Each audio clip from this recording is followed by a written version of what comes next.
साथियों, और सबसे पहले आप सभी को गणतंत्र दिवस की अनंत अनंत शुभकामनाएं। जैसा आपने प्रश्न किया, निश्चित रूप से भारत का सबसे बड़ा राष्ट्रीय पर्व जो न केवल इस बात का एहसास कराता है कि ये जो हम जिस आज़ाद हवा में सांस ले रहे हैं ये हम किन मुश्किल हालातों में पा पाए हैं, बल्कि ये भी स्मरण कराता है कि हमारी लेगेसी, हमारी विरासत, हमारी संस्कृति, हमारी सभ्यता किस किस्म की रही है और हमें उसको किस तरीके से आगे ले जाना है। जो प्रधानमंत्री का संकल्प है 2047 तक भारत को विश्व गुरु बनाने का, उस दिशा में यदि पहली शुरुआत होती है तो वो विद्यालय से बच्चों के संस्कार भूमि के रूप में होती है।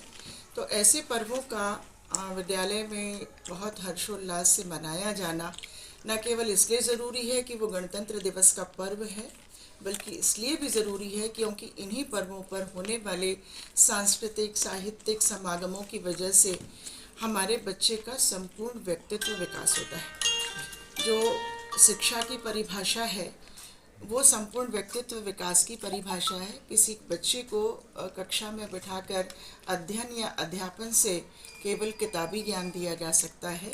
यदि उसे व्यवहारिक ज्ञान के रूप में रूपांतरित करना है तो हमें ये जो पाठ्य सहगामी क्रियाएं हैं, जिनमें साहित्यिक क्रियाएं हैं, सांस्कृतिक हैं, जो इन अवसरों पर दिखाई देती हैं, तो अलग अलग विधाओं में उनके साथ ही बच्चे के संपूर्ण व्यक्तित्व का विकास होता है। इसलिए मैं कई दफ़ा अपने साथियों के साथ भी कहती हूँ, उनसे बात करते हुए, कि बच्चे के अंदर छुपी हुई प्रतिभाओं को पहले चिन्हित करें और फिर उसको विकसित करें। हर बच्चे के अंदर एक जैसी प्रतिभा नहीं हो सकती, तो वो प्रयास हमारे साथी शिक्षक करते हैं और उसके बहुत अच्छे परिणाम भी हमको देखने को मिलते हैं।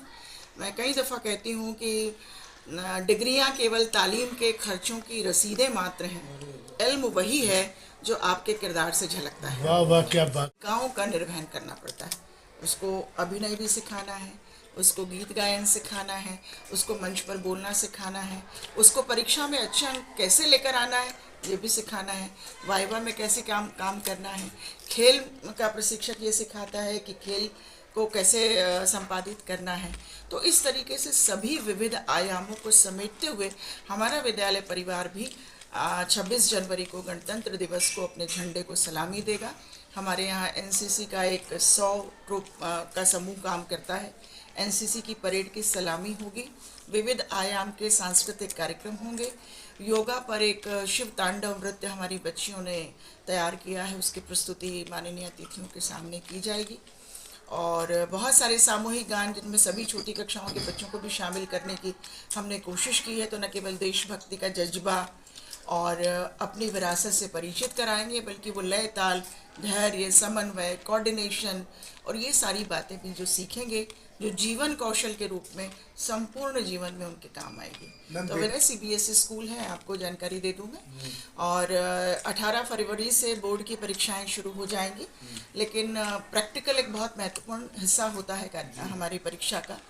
13 जनवरी से हमारे यहाँ प्रैक्टिकल शुरू हो गए हैं और वो लगातार 15 फरवरी तक चलेंगे, और 18 फरवरी से हमारे बच्चों के एग्ज़ाम शुरू हो जाएंगे। प्री बोर्ड की परीक्षाएं हमने 2 चरणों में संपादित कर दी हैं, और जो खामियां निकली हैं बच्चों की, जहां पर दुरुस्तीकरण की ज़रूरत है, उन पर हमारे शिक्षक एक विशेष योजना बनाकर अलग अलग हिस्सों में बच्चों को बांटकर बच्चों के हिसाब से योजना बनाकर उन पर काम कर रहे हैं।